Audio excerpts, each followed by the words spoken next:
I carabinieri della compagnia di Canicattì, coordinati dal procuratore di Agrigento Luigi Patronaggio e dalla sostituta Giulia Sbocchia, hanno notificato un avviso di conclusione delle indagini a 3 persone, ritenute responsabili di una maxitruffa ai danni di 160 persone.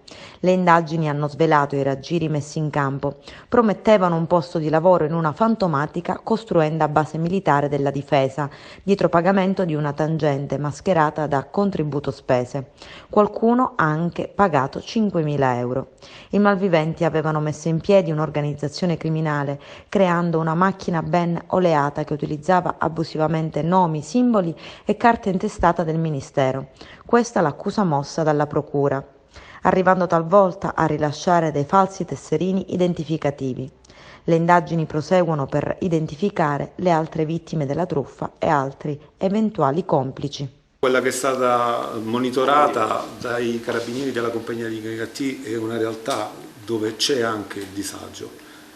C'è forse soprattutto la voglia, la volontà di credere a un posto di lavoro che prima o poi arriverà, e questo è il miraggio che è stato offerto dagli indagati, che subdolamente hanno promesso posti di lavoro nell'ambito di una fantomatica base militare che sarebbe stata costruita in località Punta Bianca di Agrigento.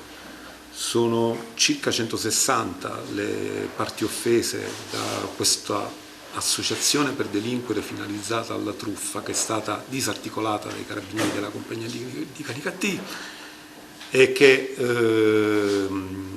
questa associazione, proponendo tesserini falsi, contratti contraffatti, le mappe, le diciture militari, i loghi, ha fondamentalmente tratto in inganno questi malcapitati, molti disoccupati, molti attirati appunto da questa possibilità di essere assunti. Hanno pagato molti soldi.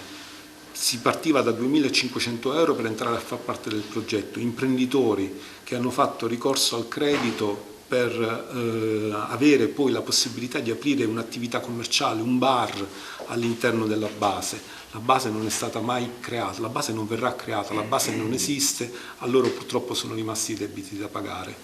Ecco, quello che noi vogliamo oggi fare fondamentalmente è un appello. Intanto possiamo aiutarvi, sempre, comunque.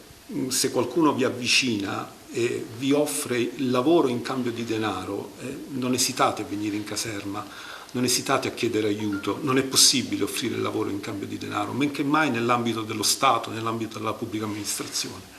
Ecco, questo è l'appello che vogliamo fare. Le indagini sono concluse? Le indagini per quanto riguarda questa associazione per delinquere sono concluse. Le fonti di prove acquisite sono gravi e inequivocabili. Allo Stato stiamo verificando quanto esteso sia sul territorio della provincia di Agrigento, ma anche delle province di Caltanissetta e di Palermo, il contagio di questa truffa che è stata messa in atto con la proposta ai truffati di diventare a loro volta reclutatori di altre persone da portare nell'ambito di questo progetto. Quindi vi rendete conto, è una cosa che si è estesa a macchia d'olio sul territorio. Quindi stiamo monitorando il territorio per verificare quanti siano stati vittime di questo imbroglio e quanti a loro volta magari anche involontariamente partecipi del reato.